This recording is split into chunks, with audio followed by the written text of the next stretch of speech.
तो पंजाब और हरियाणा जल विवाद को लेकर अब कांग्रेस सांसद जयप्रकाश से जनता टीवी के संवाददाता स्पर्श शर्मा ने खास बातचीत की और इस दौरान सांसद जेपी ने जाति जनगणना पर भी प्रतिक्रिया दी। सुनिए। साथ में बात करने के लिए हिसार से सांसद जयप्रकाश जी मौजूद हैं। पंजाब और हरियाणा के बीच में अलग अलग मसलों को लेकर लगातार गतिरोध बना रहता है और ताजा विवाद जो है पानी को लेकर है। सर, पंजाब मना कर रहा है हरियाणा को पानी नहीं दिया जाएगा और जो पानी हरियाणा को दिया जाता था उससे सरप्लस जो है दे दिया गया। नहीं, वो गलत है और हमारी सरकार की नेग्लिजेंसी का गलत फायदा उठा रहे हैं।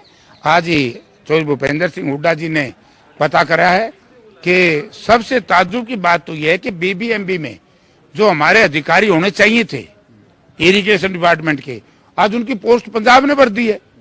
अगर कोई हरियाणा का तो वो पावर डिपार्टमेंट का है। पावर डिपार्टमेंट को क्या बेरा इरिगेशन का बंटवारा कैसे होता है? पानी का जो बंटवारा होता है, जैसे कि 6 महीने में उसको डैम को भरते हैं, उसके बाद फिर बंटता है।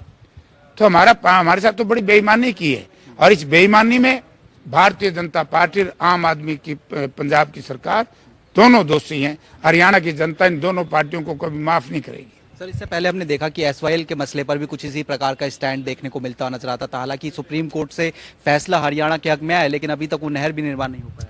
2016 में जब मैं इंडिपेंडेंट एमएलए था कलायत में, उस वक्त ऑल पार्टी मीटिंग का एक डेलीगेशन राष्ट्रपति महोदय से भी मिला था और हम प्राइम मिनिस्टर साहब से मिलना चाहते थे, लेकिन मनोहर लाल जी उस वक्त मुख्यमंत्री थे, नेता प्रतिपक्ष अभय चौटाला थे। ये इन दोनों की जिम्मेवारी थी हम लोगों को मिलाना।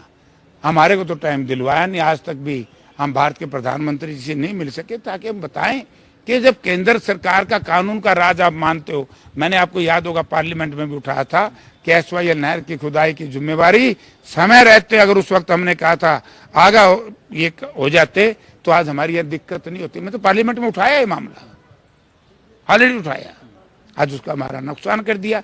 ये तो जो बीजेपी की सरकार है, हमारे कहावत है घोड़े बेच के सो रही है, को तिसाया मरो को भूखा मरो, इन्होंने किसी से कोई सरोकार नहीं। सर, अंतिम प्रश्न इसके अलग एक जो अभी लेटेस्ट कैबिनेट की ब्रीफिंग हुई है उसमें ये कहा गया है कि जो अगली जनगणना होगी उसमें जाति की जनगणना भी जो है की जाएगी।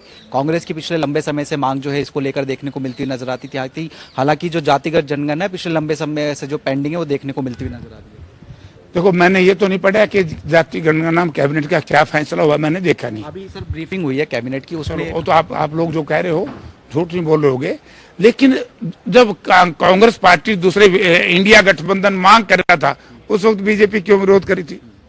बीजेपी को हमेशा ही हार मान करके फिर जीत में बदलने का प्रयास करती है। जाति जनगणना होनी चाहिए, इसमें क्या बुरी बात है? बीजेपी ने मान लिया।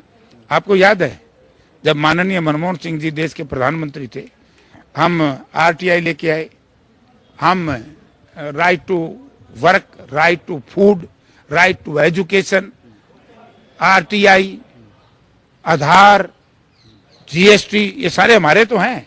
इन्होंने किया क्या? इनको मालूम ही नहीं क्या होती है ये चीजें। ये तो जो कांग्रेस कहती है, इंडिया गठबंधन कहता है, बाद में मानते हैं ताकि लोग ये ना सोचें कि इनको इन चीजों का ज्ञान नहीं। Thank you. तो हमारे साथ में हिसार से सांसद जयप्रकाश जी बात करने के लिए मौजूद थे। तमाम मसलों को लेकर जनता टीवी से खास बातचीत कर रहे थे। कैमरामैन मोहित के साथ स्पर्श शर्मा, जनता टीवी, दिल्ली।